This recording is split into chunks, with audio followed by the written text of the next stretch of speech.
Joseph Ejercito Estrada as the duly elected President of the Republic of the Philippines.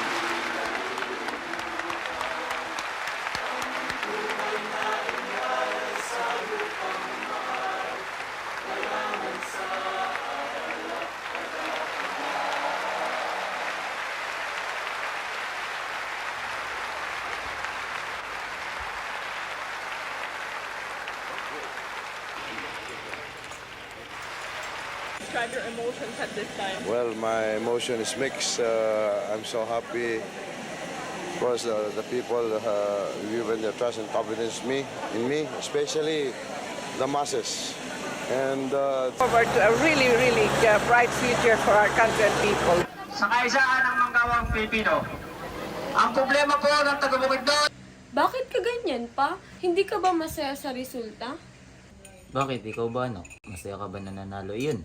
Ewan ko po. Pero parang masaya naman yung mga tao eh. Porkit masaya ang mga tao, ibig sabihin ba dapat masaya ka na rin? Ewan pa. Alam mo Grace, nasa bansang demokratiko tayo. Alam mo ba yun? Hindi pa ba yun tinuro sa inyo? Di ko alam pa. Baka naturo na. Pero ano ba yun? Ang Pilipinas, Grace, ay isang demokratikong bansa.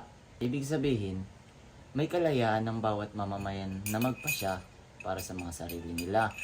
Higit sa lahat, magpasya na nararapat na pinuno.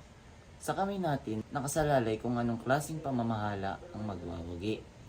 Kaya, hindi sapat na basihan ang kasiyahan para masabing tama ang naging desisyon natin. Eh bakit hindi ka masaya kay Estrada? Kasi narinig ko na yan eh. Noon pa man, mahirap magtiwala sa kanta o sa kulay ng mga kandidato na yan. Ah, basta.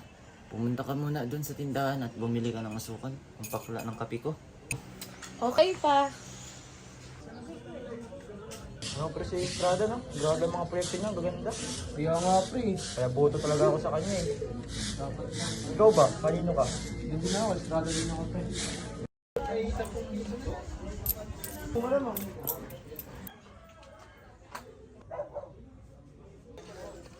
Uy, sa harap na! Totoo na to. Para sa atin na to, Grace.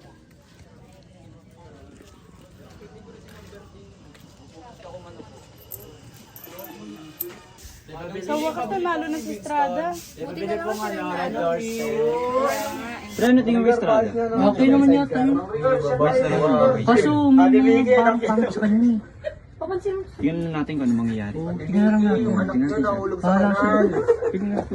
Parang uwi mo siya manuwan.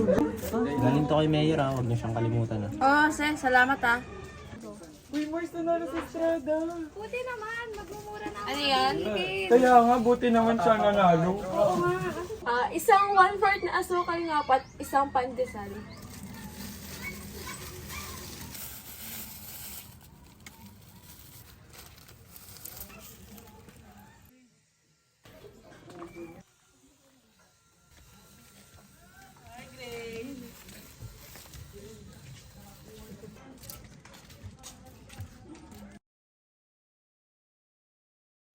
In 1992, Joseph E. Estrada rose to vice presidency, leading the Anti-Crime Commission. By 1998, he won the presidency with the largest margin in Philippine history, promising reform. But in October 2000, a betrayal, Governor Luis Chavez Singson exposed Estrada's corruption, triggering an impeachment case. When senators blocked crucial evidence, outrage ignited. Manila Archbishop Jaime Cardinal Sin called the people to EDSA. People Power 2 swelled from 100,000 to 2 million, with police and military siding with the crowd. As pressure mounted, the Supreme Court declared the presidency vacant. Estrada fell, and Gloria Macapagal Arroyo took his place.